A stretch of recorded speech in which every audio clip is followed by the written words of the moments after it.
Hey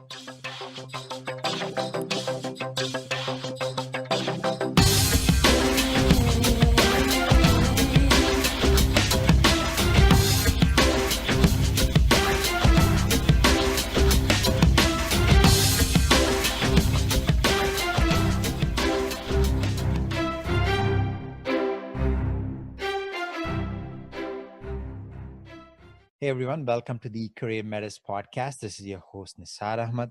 If you're joining us for the very first time, what we do here on our show is we focus on career advice for job seekers and freelancers. And every episode, I bring on guests who share their story, share some ideas, essentially actionable insights that you can apply today to help you find your next job or your dream job.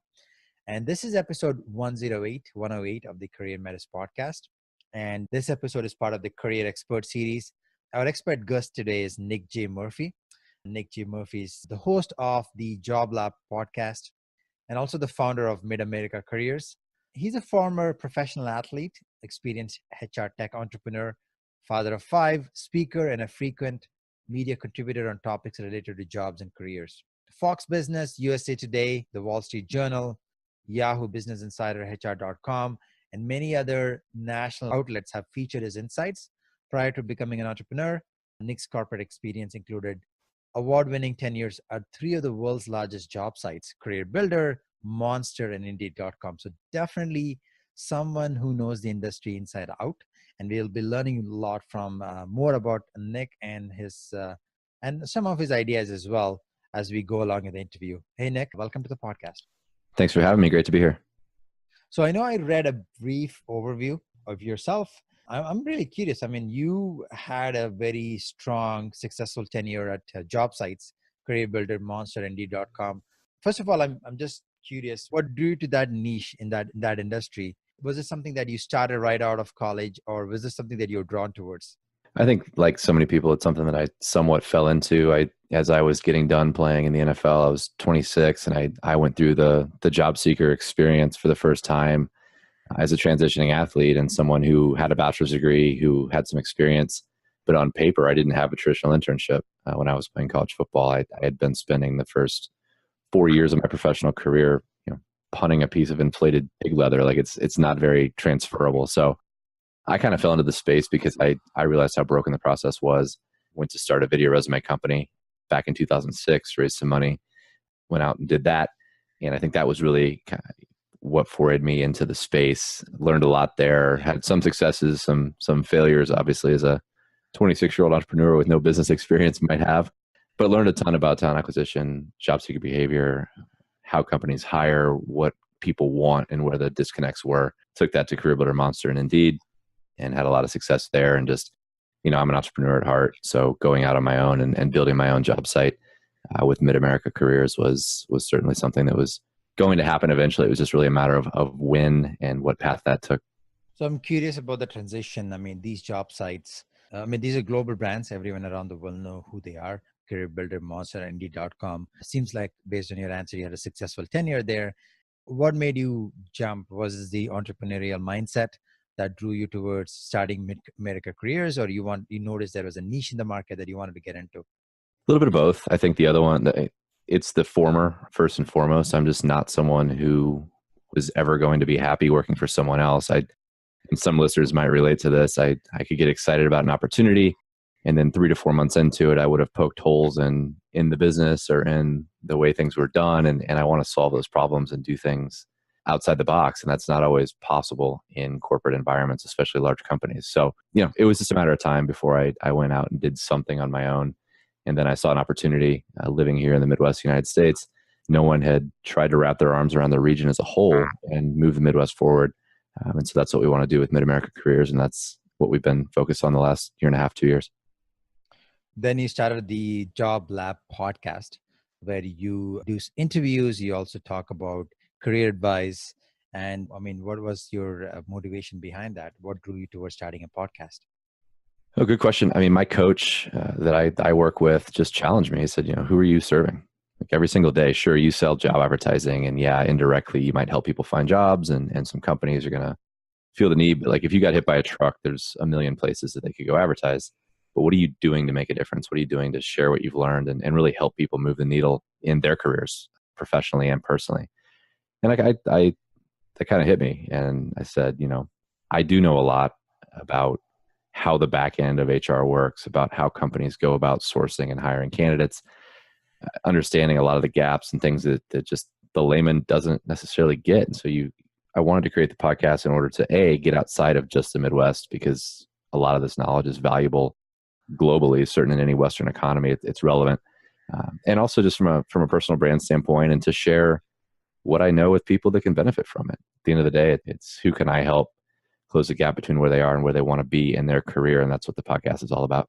So you started in 2006 and now here 12 years later, I think your experience is unique. You worked at job sites, you have a company, America Careers, and the podcast. So you have seen a lot of changes in the marketplace. So I wanted to start off by asking this question.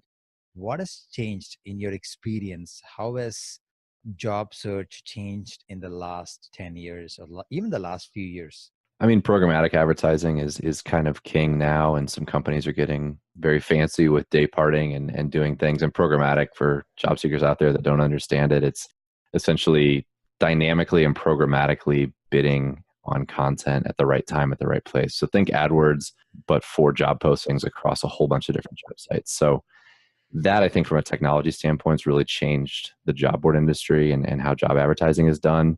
I also think there's people who are finally landing, and whether it's millennials or not, that impact is being heard in the market about what job seekers are missing from their lives and their careers. And both work-life balance, fulfillment, sense of purpose, meaning, flexibility, remote work environments, all those things are being demanded by the best talent. And I think companies are starting to finally try to catch up to those things. And so it's a fascinating space. And on both sides of the fence, there's lots of change. The future is fraught with more change. So it's an exciting space. So you're saying that in the past, the way candidates used to apply, they used to apply on a multiple. I remember even 2005 when I first started looking for jobs, there were so many different sites, but now it is narrowed down. I mean, in my experience, what I see is LinkedIn and Indeed are the top ones, and Glassdoor is emerging. So has that been affected because of programmatic advertising? There's just been a lot of consolidation. I mean, Glassdoor was just acquired by Recruit, which is the parent company of Indeed. They also bought out Simply Hired, a couple of years ago. Indeed's bought by Microsoft. CareerBuilder just got bought by a private equity company. Monster's part of Randstad. So, I mean, these job sites are getting swallowed up by either holding companies, PE, or, in LinkedIn's case, Microsoft, which I think is the most potentially interesting play to see what Microsoft's interest is in the user data and how they're going to create software products off of LinkedIn. So there's a lot changing, I think, for the job seeker. It's a lot of noise, and I don't know that it really fundamentally changes the basics of how to go about finding a career that makes you happy. There's some tactical things that just aren't going to change, and there's ways to play that game. Understanding the technology certainly helps you play the game better when you're looking to apply and get noticed. But outside of that, I think a lot of it's just kind of industry noise that job advertising geeks like me pay attention to, but most people don't necessarily even need to know about. One of the things that you mentioned is the tactical side of it. That obviously has changed, as you mentioned. So let's talk about that. Like in today's environment, what are some of the things that job seekers need to be aware of before they prepare a new resume and start applying? How should they do things differently on a tactical level? I think it starts with what you want and being very clear on what your intentions are. I think the spray and pray method of applying anywhere you can and using tools like one-click apply or sites that will promote, hey, you applied to this job, here's 40 more, apply with one click. You've got to customize your cover letter. You've got to customize your resume for opportunities. And once you've applied, or before you apply, depending on your situation, you need to reach out and see who that can get the attention of a hiring manager and make sure that you get the feedback you need to see if you're in that game or in that mix in the first place. But I think, the one part about technology changing that applies to job seekers is the way that these resumes are filtered, I guess, in the channels and in the systems that recruiters use. If you're not pulling keywords out of job descriptions that you really want to attract the right recruiters or get the attention of the right companies, and you're not taking those keywords and putting them into your resume and talking about them in your cover letter and personalizing that resume experience for that hiring manager, you're really doing yourself a disservice. So there's a lot more work involved, a lot more strategy and focus involved than there once was. But that's a good thing if you're willing to put in the work, and an even better thing when you realize that 90% of the talent competition that you have out there for those jobs isn't going to put in that work. It's very interesting you say that, because I'm thinking back when I first started looking for a job in 2005, this advice was still there. Personalize your cover letter. Do not apply to every job. Do not spray and pray. Even now, people are still doing that. And you just mentioned 90% of the people are still doing that. And so it sounds like there is a lot of competition, but if you're doing things right and you're doing the right things as you're mentioning, then there isn't much competition for the solid candidate. Yeah, I mean, it's a tight labor market, right? So unemployment's low. If you want a job and you have skills, chances are you can find one.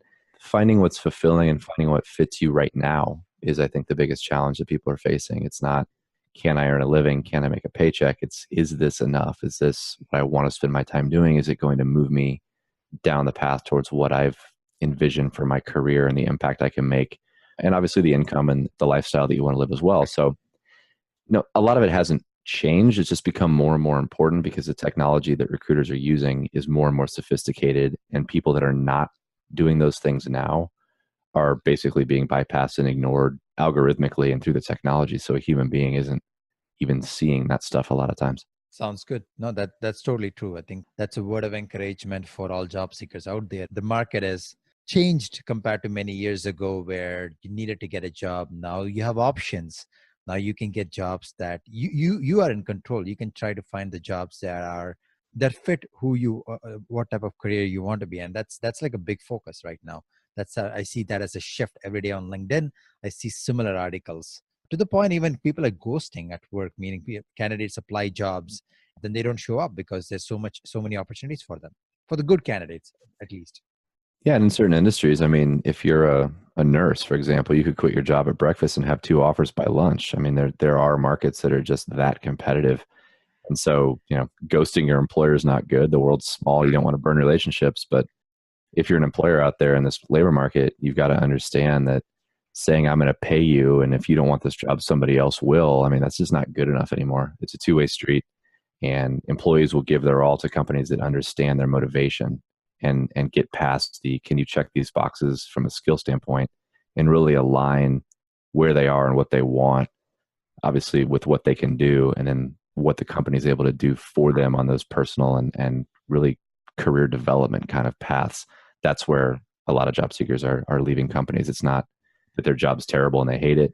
It's that it's not meeting other needs that they have, and other companies are positioning that better in their messaging and in their employment brand, and they're able to poach that talent. So going back to the tactical conversation we were having few minutes back, you mentioned one of the things that candidates should do is the keyword, making sure that they understand the job description properly, using those keywords in Yeah.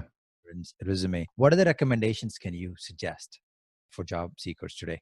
The most basic one, and it's going to sound super simple, is just figure out what it is that you want. I mean, a good exercise is to think through, what is it, like list it out. What do you like about your current job? What's your favorite thing? What's your least favorite thing? And go back across your kind of tenure at different companies and write that stuff out. You might think you know it, but when you write it out, you're able to identify trends and say, okay, all these companies have had this thing, and that must be why I've been there, but they are all missing this. And so that's probably why I'm feeling this way. Now, as I look for other opportunities, I'm going to make darn sure that I vet those opportunities against filling this one need. And maybe it's flexibility. I think flexible work environments, being able to work from home occasionally, allowing for remote work in this gig economy, in this global workforce, is something that a lot of talented people, when they demand their next opportunity, allow them to have some flexibility and some work-life balance with a physical location. They're typically getting it if you're a good fit. So thinking through what you want, what's been missing. And then the other part is, from a networking standpoint, don't just think about who you know that has a job or works for a company. Think about who you know that can introduce you to people, and get really, really clear and really good at how to ask someone and be very specific. A lot of times I think job seekers will go out and say, hey, I'm open to opportunities. If you hear of somebody, hiring, let me know, and think that that's good enough. And it's not. You've got to be very specific. You've got to be able to coach your network of influencers on what you're looking for, who a good person to introduce you to might be, and people that you don't expect will introduce you to opportunities. quickly that you didn't even know they had in their network. That's actually a fresh take. I want to paraphrase what he just said. It's not about who you know, but it's about who you know that can introduce you. That's actually a different take than. I'll give you an example. I got that information from a coach of mine, and the last corporate gig I had was at a startup, and I said, I don't know what I want to do. I know it's not this. And I kind of was in that same place. And this was a huge aha for me. And she told me, she's like, basically what I just said, right? Be specific on what you want. Tell people exactly who you're looking to be introduced to, and then put it out there to your network, to people that you know care about you, that you trust, that will do what they can if they happen to know someone. But make it easy for them to make that introduction. And I did that. And my old sports psychologist from college, who now speaks to major sales teams, I had a phone interview at Salesforce, at CNA Industries, and at Oracle in the span of 3 days from this one guy who I never in a million years would have thought of as someone who could introduce me to companies that are hiring, because he's a psychologist and an entrepreneur. I had no idea he had that kind of power in his network. So don't discount anybody. And when you're looking at networking and you're asking for favors, make it easy, be specific, and think outside the box. It's not about who can do something for you directly. It's who will go the extra mile if they understand what you need to think through their network and introduce you to those people. That's actually a great example. And yeah, I was going to ask for a personal, like some type of a story. And I always it's always great when you hear a concept and there's an actual story to back it up. It just makes it more, cements that idea. So of all the things you have said recently, like one common thread that comes to my mind is clarity. Be clear on what you want, what you don't want, then be clear. Even when it comes to the networking tip you said, it's about having strong clarity. And I think that's something most people struggle with, right? Especially young professionals, new graduates, they're just starting their careers. There's so many options. But once they are clear, they're able to then forge that path that they've always wanted. Yeah, we get reactive. We're unhappy at work. We have a bad day or a bad week, and we're like, screw this, I'm over it. And you go home and you reach out to people and you think, I'm an account executive. I need to find another account executive job. And you jump on Indeed and you click around. And then what ends up happening, if you're not taking that step back and really doing kind of the exercise I talked through earlier about writing down what you've liked and don't like, is you end up 5-6 months down the road with a different logo on your paycheck and the exact same problem. So if you're running from something, it's really important that you understand what that is that you're running from, and that you have that clarity. I think that's a great word for it, on what it is that you want, why that's impactful to you. And then when you have that clarity, it's really easy to do the other part of it, which is make asks to people specifically for the types of companies. I mean, size of company, where they are. Do you want to work at Oracle with 60,000 people? Or do you want to make an impact at a smaller company with maybe 100 to 200 that has some VC backing? What is it that you want? Like, what kind of lifestyle, what kind of culture is going to fit you? And having clarity on what you're good at, what you're not, what you care about, and prioritize those must-haves as a much better way to go about finding a job than saying, my job title is this now, and I guess I'll look for those at someplace else because I don't like it anymore here. Mm-hmm. No, that is so true, because I've been guilty of doing that myself. There was a point a few years ago where I was just jumping from one to another, and it is essentially escaping from one to another and one job to next. Exactly the same thing you mentioned. The title was the same, the logo changed, but then when I started asking what is important to me, that's when things started changing. So yeah, that's definitely true. I can personally say that has happened to me. Once you get clear, it just makes work more fun, and it adds some meaning to your work no matter what you do. Yeah, I mean, work is basically maybe not the most important, but it's one of the most important relationships we have with anything. And if you were choosing a life partner or a spouse or somebody you wanted to date long term, you wouldn't just say, does it check these two basic boxes and I'll just go with it? Or are you going to be specific and understand, do your goals and values align? Are you in the same kind of place in your life? Or are they going to help you and you're going to help them? It's not all that different in the corporate world. I think we just need to peel back the layers, take some steps back and look at the 30,000 foot overview and say, here's kind of where I'm trending. Here are the reasons here are the similarities in my unhappiness. And how do I disrupt that, change my perspective? And then, the tactical part of my podcast are examples like that, do this instead, but you've got to go get that clarity and think about what matters most to you right now in order to really move that needle. Like we've got a lot of good ideas, some fresh ideas in our interview. We are coming towards the end. So I wanted to ask you, before we leave, before we wrap up, Any final words that you would like to share with our audience? Oh man. I mean, I'm full of words and random advice and things like that on my show. So I'd encourage you to check that out if this has been valuable. But I think more than anything, I'm big on that clarity and the mindset and understanding that you only have one shot at a career. And to me, I've always been 100% more afraid of regret than I have been of failure. And so if you're trudging along because you think, well, I went to school for this, I can't go back now, or I just got here and I know I'm miserable, but I have to stick it out because I haven't earned the right to leave yet. I would just encourage you to challenge those beliefs and think about, you only have one shot, and no one is going to take care of your career more than you are. And so if you're willing to kind of put it on the back burner for someone else, or to not ruffle feathers, or to appease, your parents or whoever is giving you advice, typically bad career advice, I think you really need to think long and hard about the impact of the choices that you make, and that realize that there's no better time to take action, even small action today, to change your trajectory if you're not happy. That's an amazing advice. I think you really nailed it. There are many things you said, but one thing that stood out for me is you are afraid of regrets than failure. And that's how people should live. And yeah, that is amazing. I'll make sure to include all your company resources and links to the show notes when this goes live. Nick, thanks for joining us. It is great. And thanks once again for sharing your ideas. Thanks. Been great being here. Thanks, everyone, for listening to yet another episode of the CareerMetis Podcast. I have written a brief summary of the interview with links to the resources that Nick has mentioned. If you enjoyed this episode and also learned something new, feel free to post a comment or review. And if you really loved it, definitely go ahead and share this amongst your network. Until next time, this is Nisar Ahmed, your host for the CareerMetis Podcast. Thank you.